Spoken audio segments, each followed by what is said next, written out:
Assalamualaikum warahmatullahi wabarakatuh.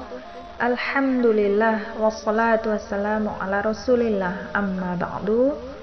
Kali ini saya akan menjelaskan tentang dua kunci utama, dua kunci penting mencapai bahagia dunia akhirat. Ya, ini adalah rumusan ulama ya. Jadi beliau-beliau memang sudah berpengalaman ya bagaimana cara untuk mencapai bahagia dunia akhirat. Ya, ini saya jabarkan lebih panjang. Ya, judulnya dua kunci mencapai bahagia dunia akhirat. Ini adalah kajian tadi malam ya, diketik oleh murid dan saya sampaikan di YouTube ya agar manfaatnya bisa lebih banyak. Ya, di sini kunci pertama menjalani hidup adalah ikhlas lillah karena Allah.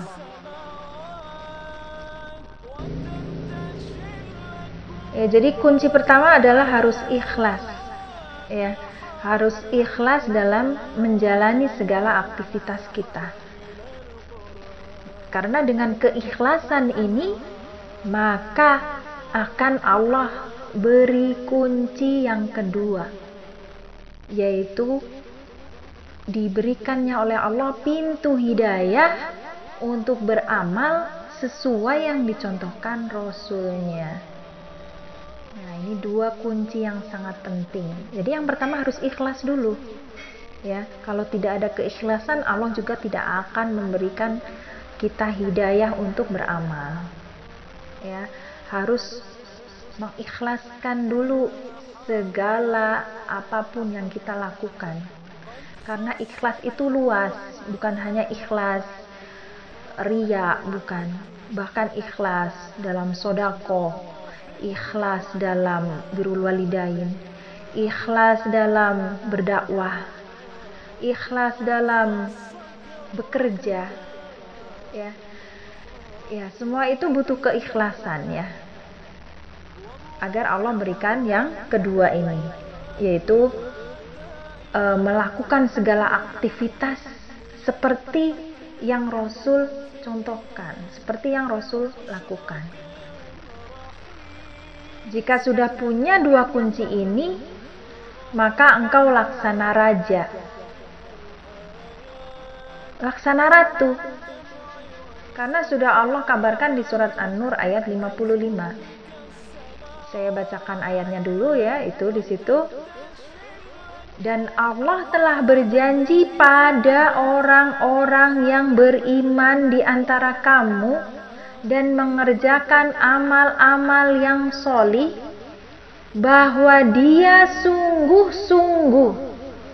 sungguh-sungguh Allah akan menjadikan mereka berkuasa di muka bumi. Jadi syaratnya beriman dan beramal. Beriman dan beramal sholih.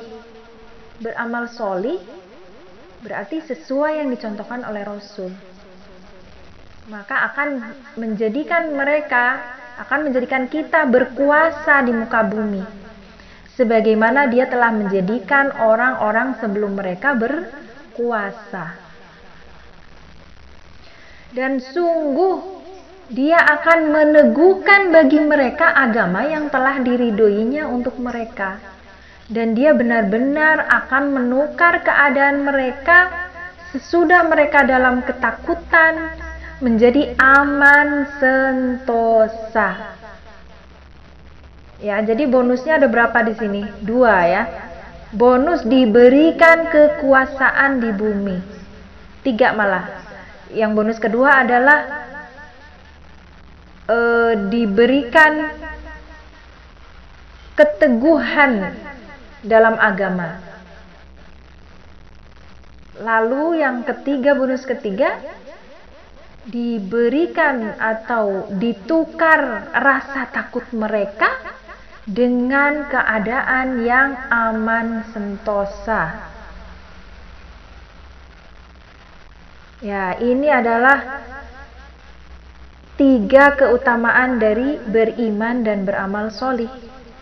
Makanya tadi saya di atas berkata, jika sudah punya 2 kunci ini, maka engkau laksana ratu, laksana raja, yang semua orang akan tunduk karena takut dengan kekuasaan imanmu. Coba kita lihat, Nabi punya apa? Nabi rumahnya hanya 1 petak, tapi Masya Allah, beliau menjadi raja-raja dunia. Tidak ada yang lebih berkuasa selain beliau. Karena iman. Ya, karena kekuasaan imannya. Jadi bukan karena kekuasaan harta, bukan. Tapi kekuasaan iman yang membuat harta itu datang dengan bertubi-tubi, disedekahkan untuk berdakwah. Tapi nama beliau harum. Yang semua orang ingin selalu dekat denganmu karena indahnya akhlakmu. Ya. Karena mencontoh apa yang dilakukan atau mencontoh akhlak Rasul. Cerianya wajahmu karena berbedak iman. Ketenanganmu dalam menjalani hidup. Ya, kalau sudah punya 2 kunci ini, Masya Allah ya. Santainya dirimu dan mudahnya dirimu dalam bersabar menjalani cobaan hidup. Santai. Karena semua sudah ditakdirkan Allah. Yang penting kita sudah berada di garis yang lurus. Selalu bertakwa. Bahkan orang-orang tak melihat dari dirimu akan kesedihan. Karena menjalani hari penuh rasa syukur, karena menganggap cobaan yang dialami hanya selebar 1 sungai daripada nikmat yang didapat yang laksana lautan. Cobaan itu hanya secuil, tapi nikmat yang sangat banyak yang kadang tidak kita sadari. Nikmat tangan, nikmat mata, nikmat jantung, nikmat tubuh yang sehat, nikmat anak-anak, nikmat orang tua, bahkan nikmat harta kadang. Masya Allah ya, nikmat yang sungguh banyak, tapi kadang tidak kita syukuri. Padahal Allah sudah mengancam, barang siapa yang tidak bersyukur, Allah akan mengazab. Barang siapa yang bersyukur, akan Allah tambah. Kita sudah tahu rumus itu, tapi kadang kita susah melakukannya. Ya. Lalu bagaimana untuk mendapatkan 2 kunci itu? 2 kunci, ikhlas, bisa ikhlas dan bisa beramal sesuai dengan contoh Rasul. Caranya yaitu merenungi hakikat tujuan hidup kita yang sudah Allah kabarkan pada surat Az-Zariyat ayat 56. Wa ma khalaqtul jinna wal insa illa liya'budun. Dan aku tidak ciptakan jin dan manusia, dan Allah tidak menciptakan jin dan manusia melainkan hanya untuk beribadah kepadaku, hanya untuk beribadah kepada Allah. Ibadah pada siapa? Ibadah pada Allah, bukan ibadah pada dunia, bukan ibadah pada pujian manusia, bukan ibadah pada harta, menjadi hamba dunia, hamba jabatan, tapi ibadahlah untuk Allah semata. Karena pada hakikatnya semua dunia, harta, jabatan, kekayaan, semuanya milik Allah. Yang mampu Allah beri dan mampu Allah cabut seketika dengan sangat mudah. Sangat mudah dan sangat cepat. Masya Allah. Jika kita sudah mau mentaati Allah, yakinlah kekayaan hati akan mudah kita peroleh. Betapa banyak orang yang diberi kekayaan harta, tapi tidak Allah beri kekayaan hati. Hingga sedih berkepanjangan, hidup laksana neraka, bertubi musibah melanda. Bahkan ada yang hingga bunuh diri, padahal kekayaannya itu berlimpah ruah. Renungilah wahai saudaraku, kunci hidup bahagia itu bukan dengan menghalalkan segala cara untuk kaya, bukan. Tapi kunci bahagia itu dengan takwa. Seperti Allah janjikan di surat At-Tolak ayat 2-5. Barang siapa bertakwa pada Allah, niscaya dia akan mengadakan baginya jalan keluar. Diberikan jalan keluar dari masalah. Dan memberinya rizki dari arah yang tiada disangka-sangkanya. Rizki dari arah yang tiada disangka-sangka jika bertakwa. Dan barang siapa yang bertawakal pada Allah, niscaya Allah akan mencukupkan keperluannya. Serba cukup, dicukupkan oleh Allah. Yakin itu.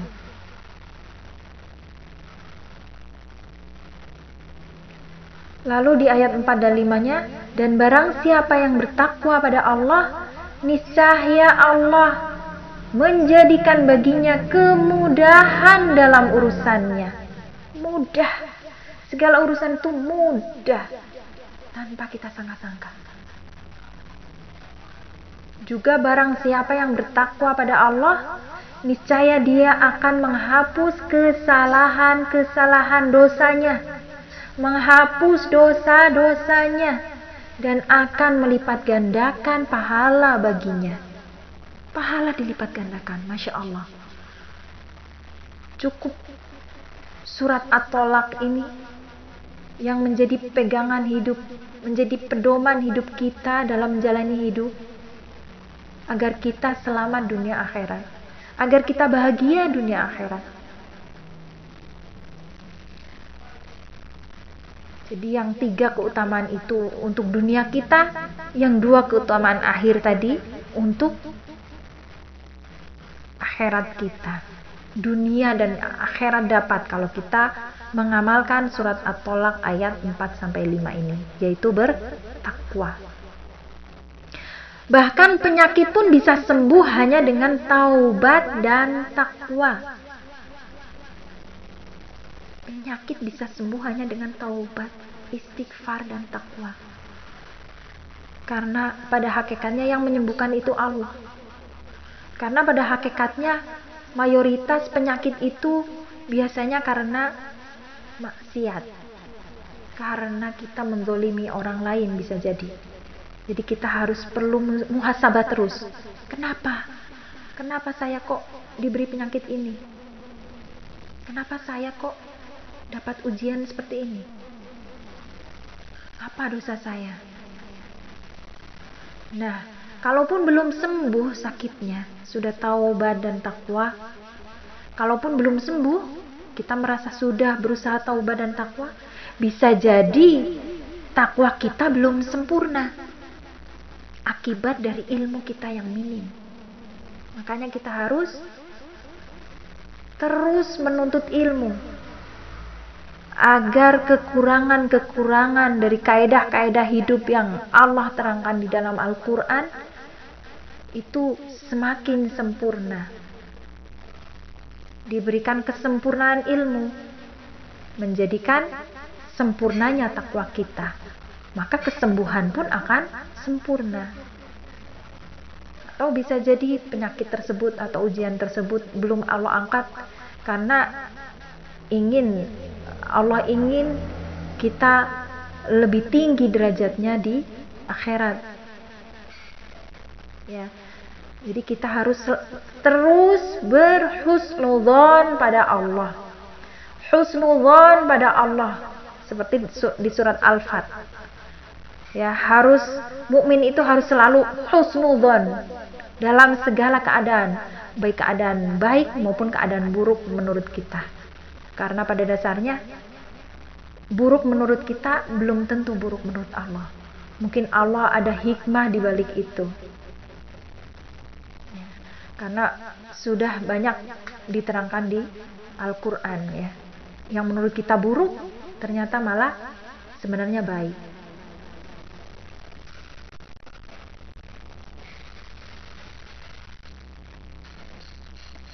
Karena semua janji Allah yang Allah kabarkan dalam Al-Quran itu benar dan nyata. Seperti kisah para rasul yang happy ending. Ya, para rasul happy ending. Seperti kisah Nabi Musa, Fir'aunnya tenggelam, dan lain-lain ya yang kita sudah tahu semua. Jadi kenapa kita bercapek-capek dan berlelah-lelah memaksiati Allah? Kenapa harus capek-capek dan berlelah-lelah? Misalnya pemakan riba, kredit motor, kredit rumah, kredit mobil. Capek dia membayarnya. Berlelah-lelah dia bekerja untuk membayar angsuran. Padahal itu adalah kemaksiatan Allah. Sedangkan kita ingin bahagia. Dan kebahagiaan hanya bisa didapat dengan takwa.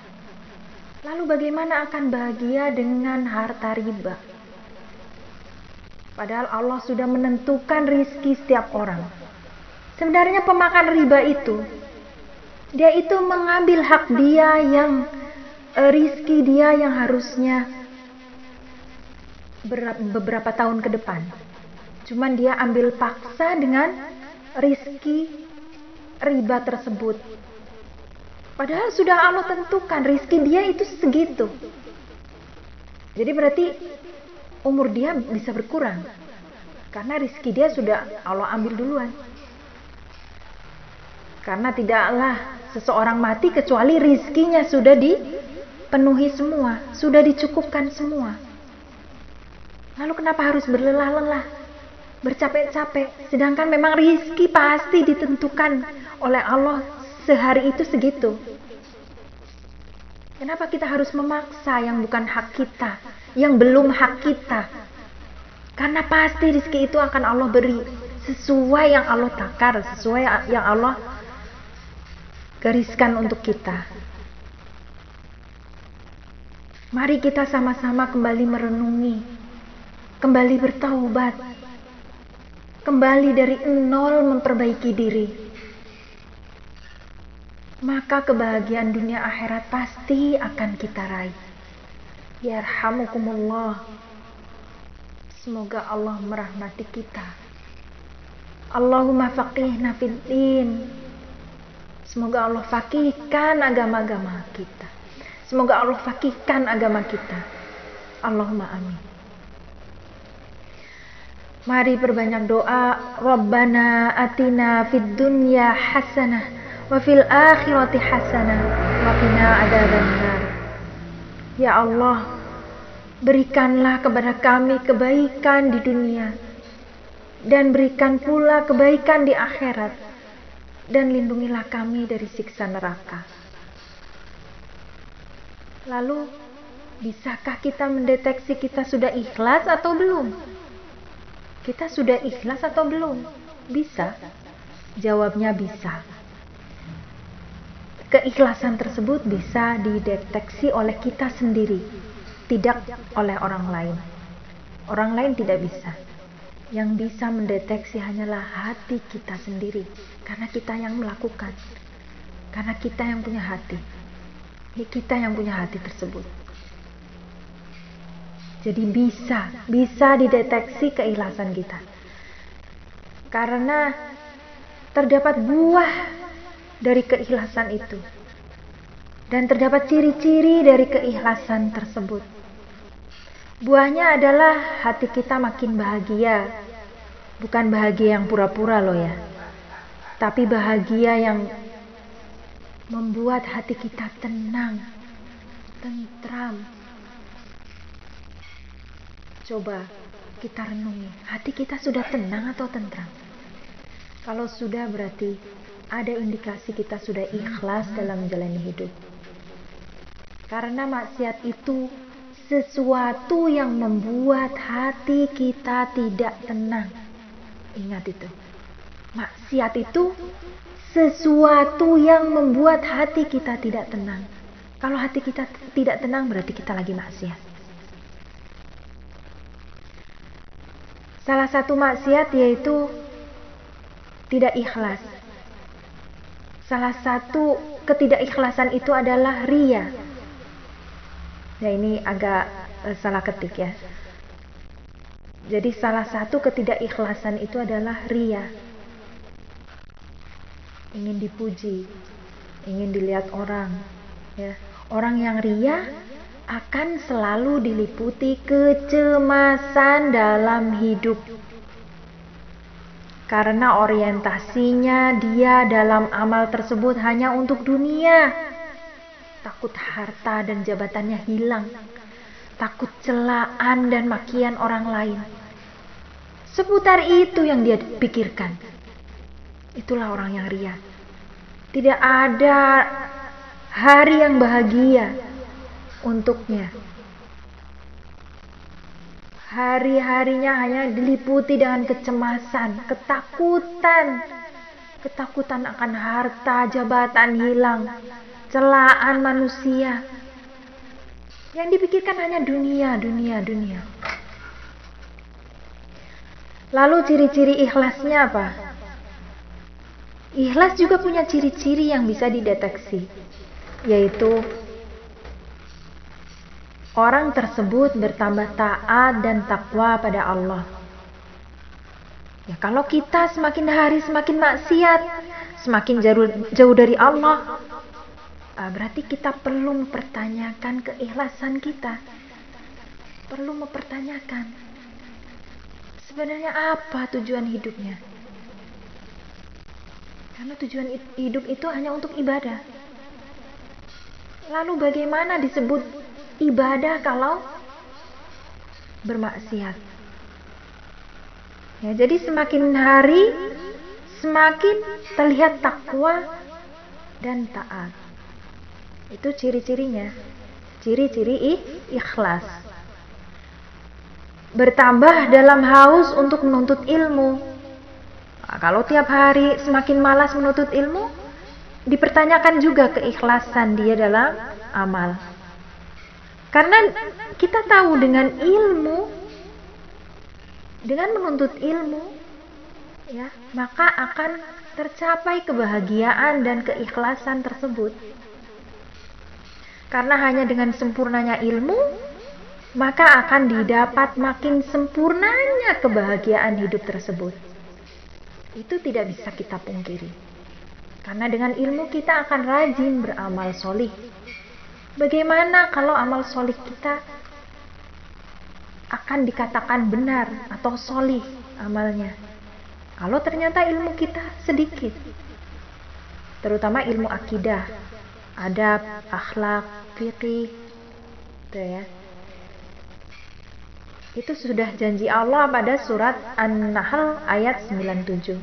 Man amila sholihan min dzakarin aw untha wa huwa mu'min falanuhyiyannahu hayatan thayyibah.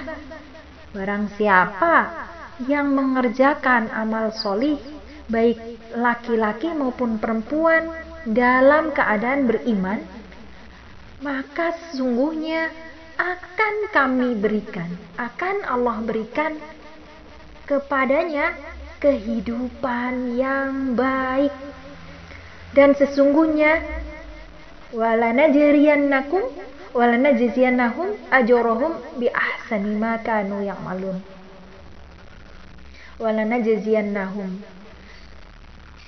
dan sesungguhnya akan kami beri balasan kepada mereka dengan pahala yang lebih baik dari apa yang telah mereka kerjakan. Sesungguhnya akan kami beri balasan pada mereka dengan pahala yang lebih baik dari apa yang telah mereka kerjakan. Jadi salah satu tafsir dari An-Nahl ayat 97 ini juga tentang mudahnya kita dalam sabar menjalani cobaan. Ya, karena setiap orang itu pasti punya ujian sendiri-sendiri, pasti punya cobaan sendiri-sendiri. Bahkan orang kafir sekalipun, semua orang punya cobaan sendiri-sendiri, punya masalah sendiri-sendiri.